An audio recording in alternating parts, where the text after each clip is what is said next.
کچھ معاملہ ہو تو اس کو طے کر لیتے، کوئی ڈسکنیکٹ ہو تو کنیکٹ کر لیتے، کوئی بے رابطہ ہو تو رابطہ کر لیتے، کوئی غریب ہے تو جماعت کا امیر بنا دیتے، کچھ بھی کر لیتے، مگر اب یہ سورج مہاراج سے کون الجھے؟ یہ سورج مہاراج تو کسی کی سنتے نہیں ہے، یہ سورج مہاراج کسی کی سنتے نہیں ہے، ارے یہ تو ان کی بھی نہیں سنتے جو صبح صبح اس کو پانی سپلائی کرتے ہیں، یہ تو ان کی بھی نہیں سنتے۔ اب یہ سورج مہاراج سے کون الجھے؟ نمرود کے ڈگا گر گئے، ابراہیم علیہ السلام کو دلیل مل گئی، آپ نے فرمایا میرا خدا وہ ہے جو سورج کو پورب سے نکال کر کے پچھم میں ڈبوتا ہے، اگر تو خدا ہے تو پچھم سے نکال کر کے دکھا۔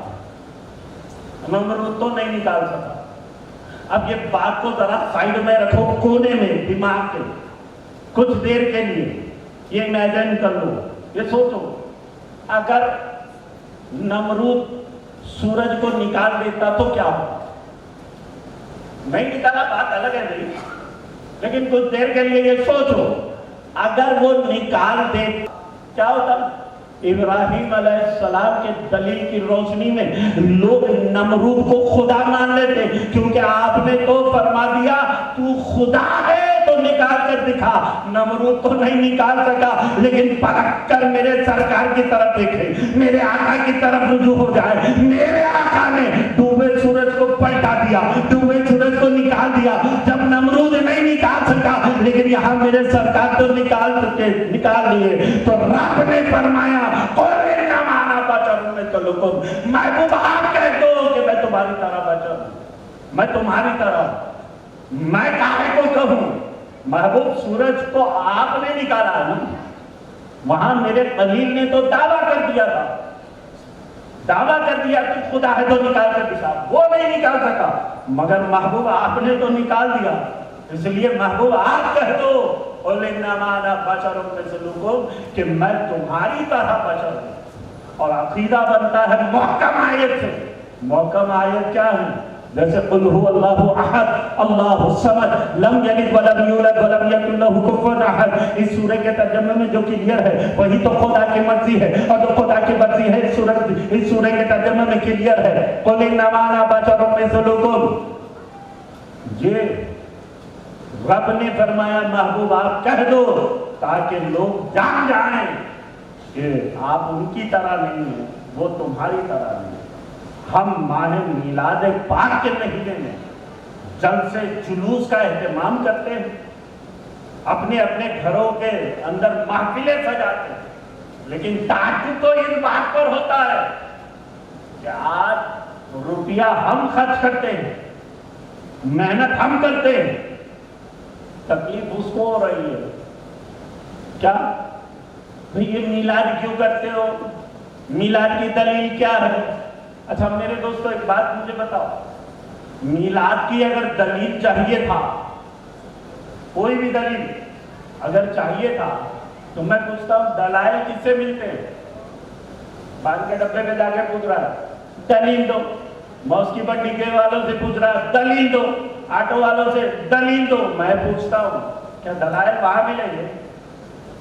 دلیل اگر چاہیے تھا تو اسے حضرت کی بارگاہ میں آنا چاہیے تھا، دلائل تو ان کے پاس ملیں گے نا، جائے کہ دائلوں سے دلیل مانگتے ہیں دلیل دو دلیل دو دلیل دو۔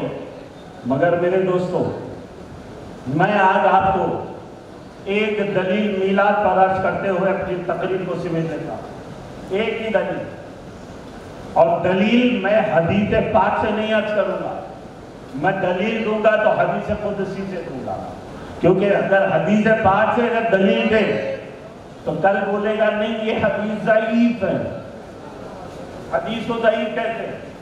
اچھا یہ رٹے ہوئے طوطے ہوتے ہیں، یہ جو ہوتے ہیں نا یہ رٹے ہوئے ہوتے ہیں، کیونکہ ان کو خود نہیں معلوم کہ بھئی ضعیف کہتے کس کو ہے۔ میں نے ایک سے پوچھا، سپوٹا باغ میں 11 ربیع الاول شریف کو ایک جلسہ ہوا، جشن ہوا، اور اس میں میں جب خطاب کر کے لوٹ رہا تھا لفظ کر کے اپنی تقریر کو سمیٹ لوں گا، حدیث قدسی میں آیا رب تبارک و تعالی اپنے پیارے حبیب سے مخاطب ہو کر ارشاد فرماتا ہے کہ محبوب اگر آپ کو پیدا کرنا نہ ہوتا تو میں آسمانوں کو پیدا نہ کرتا. لولا کلمات سبقت الارضی. محبوب اگر آپ کو پیدا کرنا نہ ہوتا تو میں زمینوں کو پیدا نہ کرتا. تو معلوم یہ ہوا میرے مقدس رسول کی آمد مقصود تھی, اس لیے زمین کا فرش بچھایا گیا. رسول کی آمد مقصود تھی, آسمان کا ڈیرا لگایا گیا. رسول کی آمد مقصود تھی, چاند و سورج کے چراغ جلا دیے گئے. رسول کی آمد مقصود تھی, ستاروں کے قندیلیں روشن کر دی گئی. رسول کی آمد مقصود تھی, آبشار کے نغمے جاری کر دیے گئے. رسول کی آمد مقصود تھی, دریا کو لوا کر دیا گیا. رسول کی آمد مقصود تھی, کائنات کو اپنی نعمتوں سے آراستہ کر دیا گیا. تو پتہ یہ چلا یہ زمین بھی میلاد والی ہے, وہ آسمان بھی میلاد والا ہے, یہ چاند و سورج بھی میلاد والے ہیں, یہ کائنات بھی میلاد والی ہے. اب اگر کسی کو میرے نبی کے میلاد سے انکار ہے تو پھر ان سے میری گزارش ہے کہ تو اس میلاد والی زمین کو چھوڑ دے, اس میلاد والے آسمان سے باہر نکل جائیں. لما خلقت الدنیا. محبوب اگر آپ کو پیدا کرنا نہ ہوتا تو میں دنیا کو پیدا نہ کرتا. یہ ساری دنیا میرے آقا کی میلاد کا صدقہ.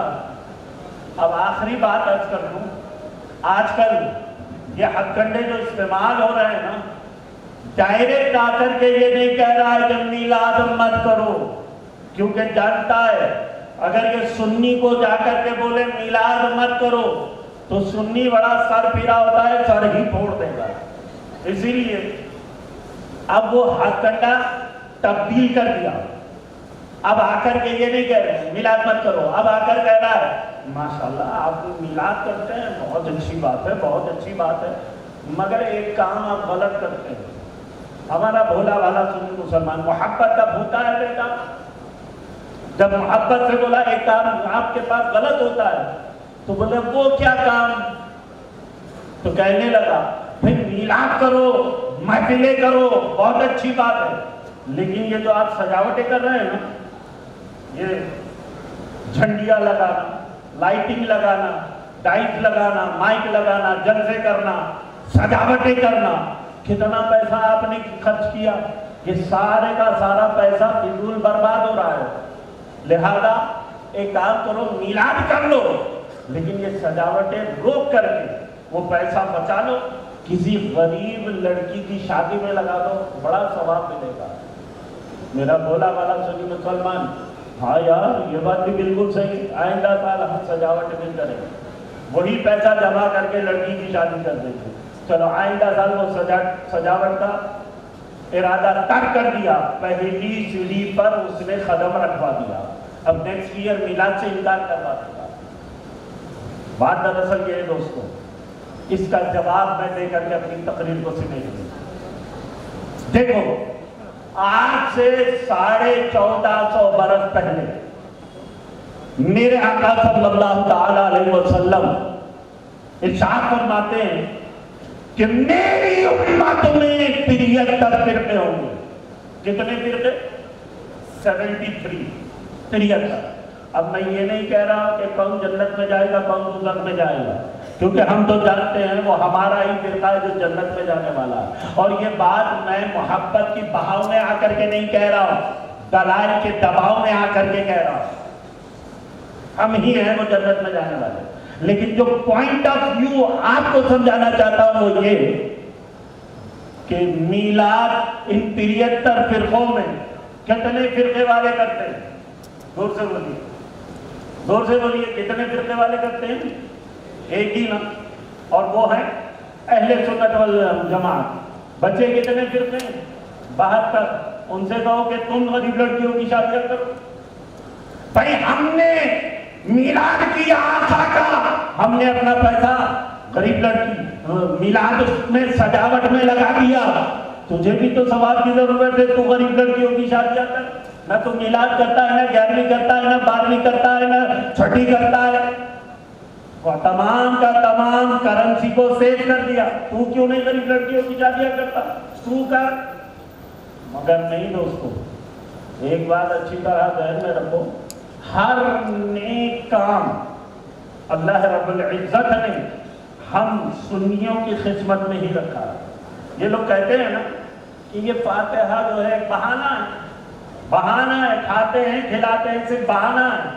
میں نے کہا ہاں یار بہانہ ہی صحیح، لیکن کھاتے بھی ہیں اور کھلاتے بھی تو ہے نا، بہانہ ہی صحیح۔ ارے سنیوں کی قسمت میں یہ کہ مر گئے تو زیارت کر کے کھلاتے ہیں، غزوہ کر کے کھلاتے ہیں، بیسوا کر کے کھلاتے ہیں، چہلم کر کے کھلاتے ہیں، پرسی کر کے کھلاتے ہیں، عرس کر کے کھلاتے ہیں، 11ویں کر کے کھلاتے ہیں، 12ویں کر کے کھلاتے ہیں، 6ٹی کر کے کھلاتے ہیں، اور پھر کنڈے کر کے نہیں کھلاتے، کیونکہ وہ ایک فاتحہ ہے جو اندر ہوتے ہیں، باقی ہر فاتحہ روڈ پر ہوتے ہیں۔ بقول حضور خطیب دکن شہزادہ سیدنا کاظم پاشا صاحب قبلہ رحمت و رضوان فرمایا کرتے نا کہ سب سے پہلے کھا کے جانے والا تو وہی ہوتا، ایسے ایسے پیٹ نکلے ہوئے، سب سے پہلے کھا کے چلا جاتا، پھر کہتا نہیں میلاد کرنا، 11ویں کرنا، بیدات۔ اور ایک کنڈے ایسے فاتحہ ہے جو ہم اندر گھر کے اندر کرتے ہیں، پردے میں کرتے ہیں۔ ایک مرتبہ وہ کہتے ہیں کہ بھئی یہ کنڈوں میں کھلانا ضروری ہے کیا؟ نہیں ضروری تو نہیں ہے، لیکن اگر کھلا رہا ہے تو حرج کیا ہے؟ ارے سال میں ایک دفعہ میرے سرکار کی سنت پہ تو عمل کر رہا ہے نا۔ یاد رکھو دوستو، ہر وہ نیک کام ہم سنیوں کی قسمت میں ہی رکھا، اور شادیوں کا یہ بھی نیک کام ہمارے ہی قسمت میں رکھا۔ میلاد شریف کے اس مبارک مہینے میں کتنی ایسی میلاد کمیٹیاں ہیں جو غریب لڑکیوں کی شادیوں کا بھی اہتمام کرتے ہیں۔ میرے دوستوں اور بزرگوں، یاد رکھیے، ہم اپنے عقیدے اور ایمان کو بچانا چاہتے ہیں۔ کوئی کتنا بڑا عالم ہو، اگر وہ یہ دعویٰ کر رہا ہے کہ ہم اپنے علم کے پاور سے، اپنے علم کے زور سے اپنے ایمان کو، اپنے عقیدے کو بچا لیں گے، تو وہ گمراہی کی طرف ہے، کیونکہ جب تک وہ کسی پیر کامل کے دامن سے وابستہ نہ ہو جائے اپنے ایمان اور عقیدے کو بچا نہیں سکتا۔ الحمدللہ آپ بڑے خوش قسمت ہیں کہ آج آل نبی اولاد علی کی زیارت آپ کر رہے ہیں۔ حضور خطیب زمن حضرت سید